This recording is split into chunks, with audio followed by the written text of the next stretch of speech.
L'histoire retient le nom de ceux qui ont étudié les textes, mais elle immortalise ceux qui sont devenus le miroir de ses enseignements. Il y a ceux qui ont consigné les mots du prophète, sallallahu alayhi wa sallam, et il y a celui qui en a fait chacun de ses battements de cœur, et d'autres dont chaque geste rappelait le messager d'Allah.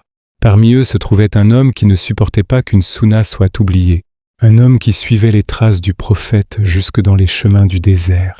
Il s'arrêtait là où le messager s'était arrêté. Il priait là où le prophète, sallallahu alayhi wa sallam, avait prié.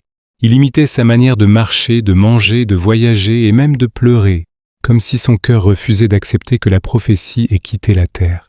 Cet homme, c'est Abdullah ibn Umar, radiyallahu anhu, le fils du grand calife Umar ibn al-Khattab, mais surtout l'un des plus grands adorateurs, l'un des plus grands juristes et l'un des plus grands gardiens de la sunna de toute l'histoire islamique. Allah dit dans le noble Coran, « Laqad kana lakum fi rasulillahi uswatun hasana » Vous avez certes dans le messager d'Allah un excellent modèle, Surat al-Ahzab, chapitre 33, verset 21. Et parmi tous les compagnons, peu d'hommes ont appliqué ce verset avec autant de perfection que lui. Il est né à la Mecque, dans une ville de désert et de pierre. À sa naissance, la lumière de l'islam vient tout juste de commencer à éclairer le monde.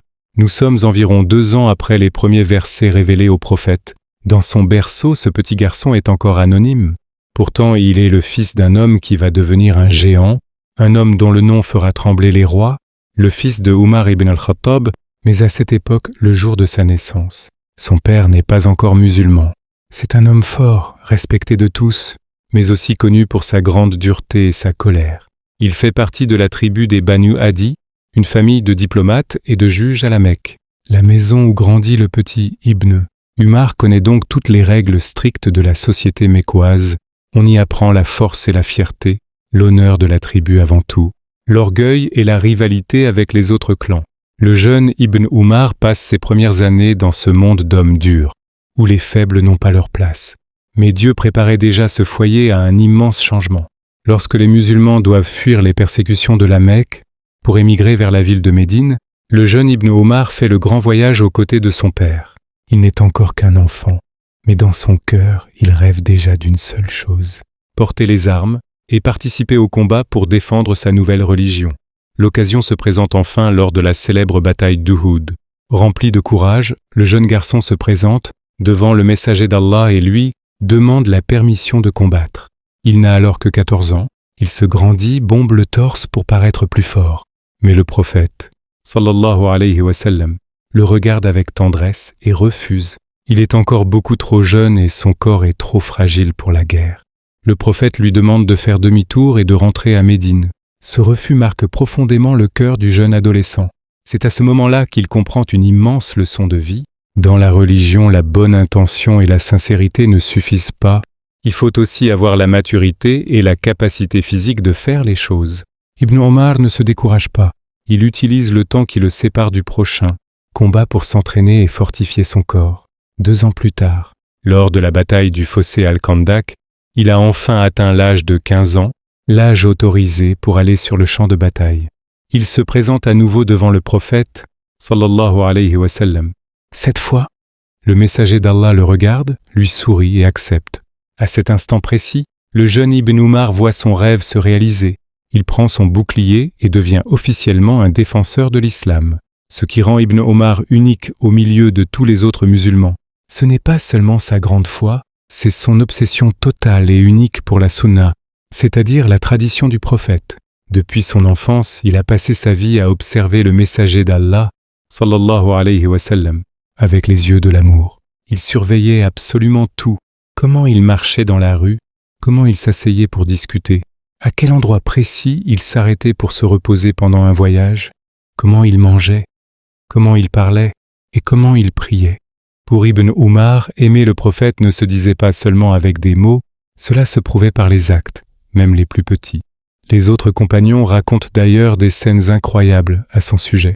Par exemple, pendant un voyage dans le désert, Ibn Umar s'arrête brusquement et fait soudainement tourner son chameau plusieurs fois autour d'un vieil arbre, sans aucune raison apparente. Ses compagnons de route, très étonnés, lui demandent « Mais pourquoi fais-tu cela ? Cet arbre n'a rien de spécial. » Il répond alors avec la plus grande simplicité, « J'ai vu un jour le messager d'Allah faire exactement la même chose, à cet endroit précis. Alors, je le fais aussi. » Il n'a pas cherché à comprendre pourquoi le prophète, sallallahu alayhi wa sallam, avait fait cela ce jour-là. Peut-être que le chameau du prophète avait simplement eu peur ou qu'il cherchait de l'ombre. Mais pour Ibn Omar, la raison n'avait aucune importance. Même sans connaître le secret d'un geste, il l'imitait. Son obsession allait encore plus loin.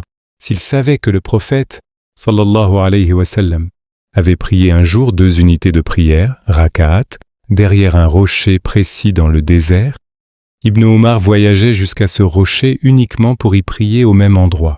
S'il voyait que le prophète aimait porter un certain type de sandales en cuir, il achetait exactement les mêmes et ne portait plus qu'elles. Il allait même jusqu'à arroser certains arbres desséchés sur la route, entre la Mecque et Médine. Pourquoi? Parce qu'il savait que le prophète, sallallahu alayhi wa sallam, s'était assis un jour sous leur ombre, et il refusait que ces arbres meurent. À la fin de sa vie, lorsque le prophète n'était plus là, les gens qui voyaient de marcher Ibn Omar dans les rues de Médine disaient de lui « Law ra'aytum ibn Omar la qultum, hadha ashbahu an-nasi mashiyan bi rasulillah » Si vous voulez voir le prophète marcher aujourd'hui, regardez le fils de Umar. Il était devenu son miroir sur terre, car pour lui, suivre chaque pas du messager d'Allah était la plus haute forme d'amour qu'un homme pouvait offrir à Dieu. Après la mort du prophète, sallallahu alayhi wa sallam, le monde musulman change très vite.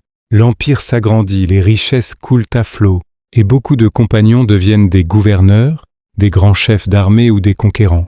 Mais Ibn Omar fait un choix totalement différent. Il refuse catégoriquement le pouvoir, les postes politiques et les honneurs. Plus tard, on lui proposera même plusieurs fois de devenir le calife des musulmans, mais il refusera toujours, fuyant les disputes politiques pour préserver sa religion. Le rôle qu'il choisit pour sa vie est bien plus grand. Être le gardien et le transmetteur fidèle des paroles du prophète, sallallahu alayhi wa sallam, grâce à sa mémoire exceptionnelle et à sa longue vie, il devient l'un des plus grands savants et rapporteurs de hadith de toute l'histoire de l'islam. Au total, il transmet plus de 2600 hadiths. Est le deuxième plus grand rapporteur parmi tous les compagnons après Abu Huraira, mais cette immense science ne le rendait pas orgueilleux. Au contraire, il ressentait une peur profonde à l'idée de commettre la moindre erreur. Les gens qui l'écoutaient racontent qu'il ne rapportait jamais une parole du messager d'Allah sans trembler de tout son corps ou sans voir ses yeux s'emplir de larmes. Sa précision était légendaire.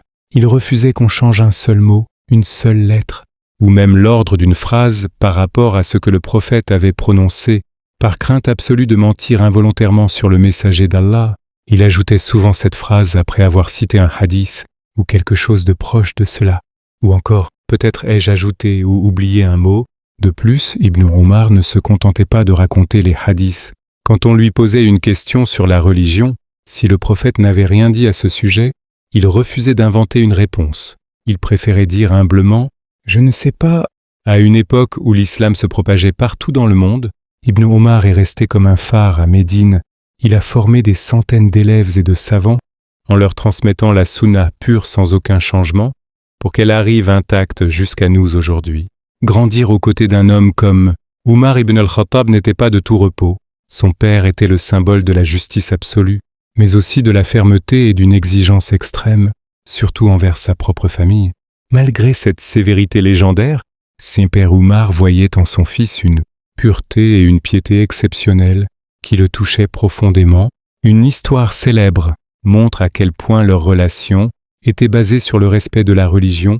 Un jour, le prophète, sallallahu alayhi wa sallam, parle du jeune Ibn Omar à sa sœur Hafsa et dit cette phrase magnifique « Quel excellent homme serait Ibn Omar s'il priait davantage la nuit ?»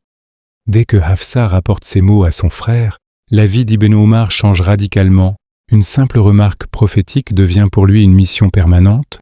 À partir de ce jour et jusqu'à la fin de sa vie, il ne dort que très peu la nuit et passe le reste du temps debout, en larmes, à prier son Seigneur. Son père Umar, témoin de cette dévotion, en était extrêmement fier. Leur lien unique s'est renforcé à travers d'autres moments marquants, le refus du favoritisme. Quand Umar ibn al-Khattab devient le deuxième calife des musulmans, il refuse strictement que les membres de sa famille profitent de son pouvoir. Un jour, Ibn Omar achète des chameaux maigres et les envoie paître sur les terres publiques. Les bêtes deviennent grosses et grasses. Quand calife Oumar l'apprend, loin de féliciter son fils, il le convoque devant tout le monde et lui dit « Les gens ont laissé tes chameaux manger en disant « Ce sont les bêtes du fils du calife. Vends-les, garde ton argent de départ et donne tout le bénéfice au trésor public des musulmans. » Ibn Omar a obéi son père immédiatement, sans un mot, montrant la même éducation à la justice que son père. Le témoignage d'Umar sur son lit. À la fin de sa vie, Umar ibn al-Khattab, alors qu'il est poignardé et mourant, les compagnons demandent à Umar de désigner son fils, Ibn Omar, pour lui succéder à la tête de l'islam, car tout le monde l'aimait. Umar refuse et dit « Il suffit qu'un seul homme de la famille de Khattab rende des comptes à Allah pour la gestion de la communauté, mais pour montrer sa haute estime envers lui, il l'intègre comme conseiller et témoin dans le comité des 6 personnes chargées de choisir le prochain calife, tout en lui interdisant de postuler. » L'admiration d'un père. Umar ibn al-Khattab disait souvent du bien de la science de son fils. Lors des réunions avec les grands compagnons, il n'hésitait pas à faire asseoir le jeune Ibn Umar à ses côtés pour écouter ses avis. Impressionné par sa capacité à comprendre les subtilités du Coran et de la Sunna, à travers cette éducation à la dure école de Umar, son fils a appris à détruire son propre ego. Il a vu son père diriger un empire tout en portant des vêtements pleins de pièces de tissu. C'est cette relation unique qui a forgé le caractère d'Ibn Umar, faisant de lui un homme détaché de la vie d'ici-bas, juste, incorruptible, et soumis à la vérité avant tout. En grandissant, Ibn Omar devint un commerçant respecté et reçut de grandes sommes d'argent, mais la richesse n'entra jamais dans son cœur. Pour lui, l'argent n'était qu'un outil pour s'acheter une place au paradis. Il vivait avec une simplicité qui impressionnait tous ceux qui le croisaient. Sa maison était presque vide, il dormait sur un simple tapis de paille et portait des vêtements très modestes. Sa générosité était sans limite. Il lui arrivait de recevoir en un seul jour des milliers de pièces d'or venant du commerce ou des partages de l'État, et le lendemain matin, il ne lui restait plus un seul centime. Il distribuait tout aux pauvres, aux veuves et aux orphelins dans les rues de Médine. Pour guider sa vie, Ibn Omar méditait sans cesse sur ce verset du Coran où Allah dit « Lan tanalu al-birra hatta tunfiqu mimma tuhibbuna » Vous n'atteindrez la vraie piété que si vous donnez de ce que vous aimez le plus. Sourate Al-Imran, verset 92. Il appliquait ce verset de façon littérale et incroyable au quotidien, le partage de ses plats préférés, s'il se mettait à table et qu'il ressentait un grand plaisir à manger un certain plat, ou s'il apprenait qu'un pauvre de son quartier aimait une nourriture particulière, il arrêtait immédiatement de manger. Il faisait emballer le plat encore chaud et l'envoyait tout de suite à ce nécessiteux. Sa femme lui reprochait parfois de se priver ainsi de nourriture alors qu'il était fatigué, mais il répondait avec un sourire « Nuhibbu hadha al-mala, walakinnana nuhibbu thawab Allahi akthar » Nous aimons ces biens, mais nous aimons encore plus la récompense d'Allah. Chaque fois qu'Ibn Omar possédait un esclave et qu'il remarquait que cet esclave devenait sincère dans sa prière et sa foi en Dieu, il le libérait immédiatement pour l'amour d'Allah. Certains de ses serviteurs comprirent cela et se mettaient à prier avec beaucoup de concentration dès qu'Ibn Omar passait à côté d'eux. Des amis lui dirent alors « Ô Ibn Omar, ces serviteurs font semblant de prier juste pour que tu les libères. » Il répondit alors cette phrase magnifique « Man khada'ana billahi khudi'na lah » Quiconque nous trompe en utilisant le nom d'Allah, nous acceptons de nous faire tromper pour lui. Un jour, un de ses amis lui offrit un vêtement très cher, fait d'un tissu d'une douceur exceptionnelle. Ibn Omar le toucha, le regarda, puis le rendit à son ami en disant « J'ai peur que si je porte cela, je devienne orgueilleux et fier devant les gens, et Allah n'aime pas les orgueilleux. » Ibn Omar passa ainsi sa vie entière, les mains pleines d'argent qu'il redistribuait, mais le cœur totalement détaché de la vie d'ici-bas. Il disait souvent que dans ce monde, l'être humain doit vivre comme un voyageur étranger qui s'arrête un instant sous l'ombre d'un arbre avant de reprendre sa route vers sa véritable maison. Après l'assassinat tragique du 3e calife, Othman ibn Affan, la communauté musulmane entre dans sa plus terrible période de crise et de division. C'est le début des guerres civiles. Dans cette tempête, beaucoup de musulmans cherchent désespérément un homme qui fait l'unanimité. Pour diriger l'empire, le nom de Abdullah ibn Omar revient alors sur toutes les lèvres. Des groupes entiers viennent le voir et le supplient à genoux de devenir le calife. On lui dit « Anta ibn Omara, وأنت محبوب من الجميع فاقبل الخلافة ونحن نتبعك. Tu es le fils de Umar, tu es aimé de tous, accepte le pouvoir et nous te suivrons. Mais Ibn Omar refuse catégoriquement, certains chefs vont jusqu'à le menacer de mort s'il n'accepte pas de prendre la tête de l'État, mais sa réponse reste ferme et ne change pas. Pourquoi un tel refus alors qu'il était le plus capable? Parce qu'il avait posé une condition absolue et impossible à réaliser à cette époque, il n'accepterait le pouvoir que si la totalité des musulmans sur terre, sans exception, étaient d'accord sur son nom.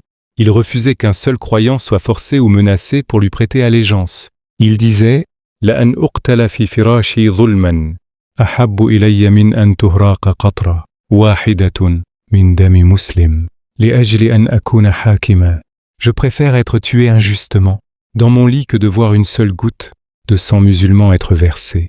Pour que je devienne dirigeant, sa position durant cette crise repose sur 3 grands principes. La neutralité absolue dans la guerre. Lors des combats qui opposent les partisans de Ali, Ibn Abi Talib et ceux de Muawiyah, Ibn Omar choisit de ranger définitivement son épée. Il refuse de participer à ces batailles entre musulmans. Pour lui, la vie d'un croyant a plus de valeur que tous les trônes de la terre. Il disait que si le monde entier lui était donné en échange du meurtre d'un musulman, il refuserait. Le respect de l'unité, sa neutralité n'était pas de la lâcheté ou de la faiblesse, c'était une sagesse profonde. Dès qu'un dirigeant finissait par stabiliser la situation et que le peuple se rassemblait enfin autour de lui, Ibn Omar acceptait de lui obéir peu importe qui il était. Son but était simple, éviter la division de la communauté et protéger les innocents. La parole de vérité face aux tyrans. Même s'il refusait de faire la guerre, Ibn Omar ne cachait jamais la vérité.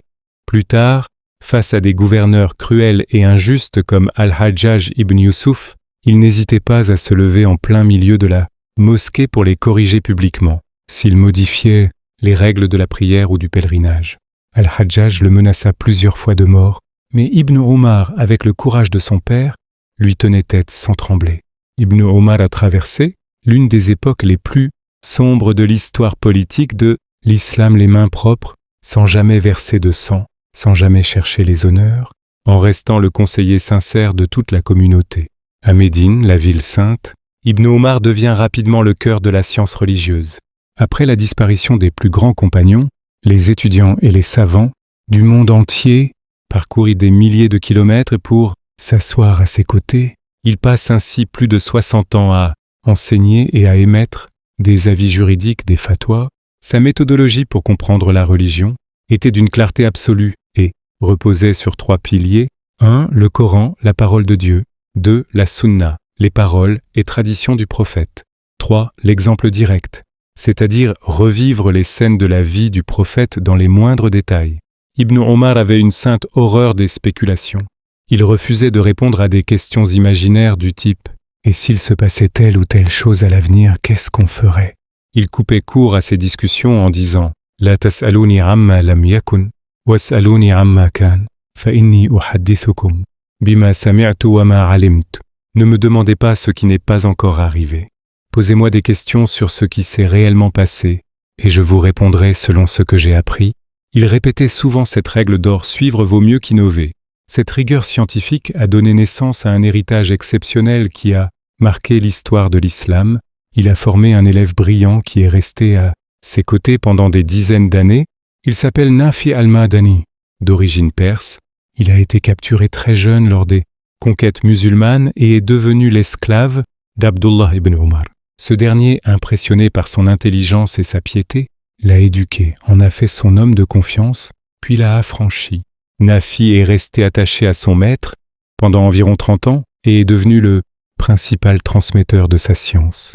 Quelques années plus tard, à Médine, un jeune homme étudie auprès de Nafi. C'est le célèbre imam Malik ibn Anas. Nafi devient alors son professeur principal. La transmission qui va de l'imam Malik à Nafi, puis de Nafi à Ibn Omar, est considérée par les plus grands savants du hadith, notamment par l'imam al-Bukhari, la chaîne de transmission la plus authentique et la plus pure de toute la science islamique. On l'appelle littéralement la chaîne d'or, le refus de s'engager sans certitude. Malgré son immense savoir, Ibn Omar était un modèle d'humilité. S'il avait le moindre doute sur une question complexe, il n'avait aucune honte à dire devant ses élèves « La a'lam ». اذهبوا واسألوا شخصا آخر. Je ne sais pas. Allez demander à quelqu'un d'autre. Un jour, un homme insista pour qu'il lui donne un avis juridique, et Ibn Omar refusa. En voyant l'homme repartir, Ibn Omar embrassa ses propres mains et dit joyeusement: يا لها من سعادة. أرادوا استخدام ظهري كجسر للذهاب إلى الجحيم. لكني رفضت. Quel bonheur! On a voulu utiliser mon dos comme un pont pour aller en enfer, mais j'ai refusé. Une référence incontournable. Sa connaissance des rites, en particulier du pèlerinage, le Hajj, était si parfaite que les califes et les gouverneurs n'osaient rien décider sans envoyer un messager pour lui demander « Qu'en pense le fils de Omar ?» Il était devenu la boussole religieuse de l'époque. À travers ces milliers d'élèves et cette méthode stricte, Ibn Omar a dressé un rempart indestructible autour de la Sunna, empêchant qu'on y ajoute des innovations et permettant à la jurisprudence de Médine de briller à travers les siècles. Si Ibn Omar passait ses journées à défendre la Sunna en public, il passait ses nuits à nourrir son cœur dans le secret et l'intimité de la prière, les larmes de la dévotion nocturne. Chaque nuit, il mettait en pratique le conseil précieux reçu du messager d'Allah durant sa jeunesse. Il sacrifiait une grande partie de son sommeil pour rester debout dans le noir, face à son Seigneur. Sa sensibilité spirituelle face aux paroles de Dieu était immense. Lorsqu'il récitait le Coran et qu'il traversait un verset évoquant le jour du jugement, le paradis ou l'enfer, ses larmes se mettaient à couler si abondamment qu'elles mouillaient sa barbe et l'empêchaient que de continuer sa lecture. Cette même émotion profonde le submergeait parfois devant son assiette, en se rappelant la vie d'ascète et le détachement total de celui qu'il aimait tant. La générosité au quotidien. Pour Ibn Omar, l'adoration ne se limitait pas à la mosquée, elle se traduisait par un amour immense envers les plus fragiles. Il appliquait une règle stricte à sa propre personne, il refusait catégoriquement de s'asseoir à table tout seul. Chaque jour, il exigeait que des orphelins, des veuves ou des personnes démunies de Médine viennent s'installer avec lui pour partager son repas quotidien, préférant les nourrir plutôt que de se rassasier lui-même. Fidèle jusqu'au bout des forces, à la fin de sa vie, alors qu'il était devenu très âgé et qu'il avait perdu la vue, Ibn Omar refusait d'utiliser son état pour chercher le confort, la facilité ou des dispenses dans ses actes d'adoration. C'est guidé par la main d'un compagnon qu'il continuait à accomplir les rites du pèlerinage, pas à pas, avec la même ferveur, la même rigueur et la même exactitude que dans ses jeunes années. Rien, pas même la cécité ou la vieillesse ne pouvait freiner son élan vers Allah. Le temps passe et, une à une, les étoiles de Médine s'éteignent. Presque tous les grands compagnons quittent ce monde et les rues de la ville sainte deviennent bien vides. Au milieu de ce changement, Ibn Omar reste debout. Il devient l'une des toutes dernières mémoires vivantes de l'époque prophétique, un pont précieux entre le passé et le présent. À la fin de sa vie, alors qu'il est devenu très âgé et qu'il a perdu la vue, sa maison ne désemplit pas. Les gens viennent des 4 coins du monde musulman, non pas seulement pour lui poser des questions, mais simplement pour s'asseoir à ses côtés et l'observer. Il regardait attentivement comment il s'asseyait par terre, comment il saluait les passants avec un grand sourire, comment il levait ses mains vers le ciel pour invoquer Dieu. Pour cette nouvelle génération qui n'avait jamais connu le messager d'Allah, regarder vivre le vieux Ibn Omar. C'était comme apercevoir une ombre du prophète marchant encore parmi eux. Il était le dernier témoin d'un temps béni, en l'an 73 de l'Hégire, alors qu'il se trouve à la Mecque. Ce long et beau voyage prend fin. À l'âge de 84 ans, Ibn Omar ferme les yeux pour toujours et quitte ce monde. Il s'éteint comme il a choisi de vivre, loin de la politique, loin de la course au pouvoir et loin des richesses éphémères des palais. Il meurt les mains vides de biens matériels, mais l'âme immensément riche auprès d'Allah, chargée de milliers de prières nocturnes, de larmes de dévotion et d'aumônes discrètes. Le jour de sa disparition, une immense tristesse s'empare de la communauté, les visages sont en larmes et les cœurs sont lourds. En le mettant en terre, les savants de l'islam prononcent cette phrase historique qui résume toute sa vie. Aujourd'hui, avec la mort du fils de Omar, c'est une partie de la Sunna vivante qui vient de disparaître de la terre. Il laissait derrière lui un vide impossible à combler, mais un exemple gravé à jamais dans l'histoire. L'homme qui ne voulait pas être célèbre, Abdullah ibn Omar n'a pas conquis de royaume. Il n'a pas écrit de livre, mais il a accompli quelque chose de plus difficile, vivre chaque instant comme le messager d'Allah. La grandeur en islam ne consiste pas seulement à connaître la religion, mais à la vivre. Et parfois, Le plus grand amour pour le prophète, sallallahu alayhi wa sallam, n'est pas dans les paroles, mais dans les gestes répétés chaque jour. Ainsi s'achève la vie de Abdullah ibn Umar radiyallahu anhu. Si cette histoire t'a inspiré, abonne-toi à la chaîne, active la cloche et partage cette vidéo pour faire revivre l'histoire des compagnons autour de toi, car chaque abonnement aide à transmettre la lumière de l'islam à davantage de cœurs. Dans la prochaine vidéo, nous découvrirons la vie d'un homme extraordinaire, Abu Hurayra radiyallahu anhu, l'homme qui mémorisa plus de hadiths que tous les autres compagnons. Comment un homme pauvre, sans statut et sans richesse, est-il devenu le plus grand transmetteur des paroles du prophète, sallallahu alayhi wa sallam? Son histoire va te surprendre. Rendez-vous dans la prochaine vidéo, Inch'Allah. Que Dieu me pardonne s'il s'est glissé la moindre erreur dans ce récit et que la paix soit sur vous. Assalamu alaikum wa rahmatullahi wa barakatuh.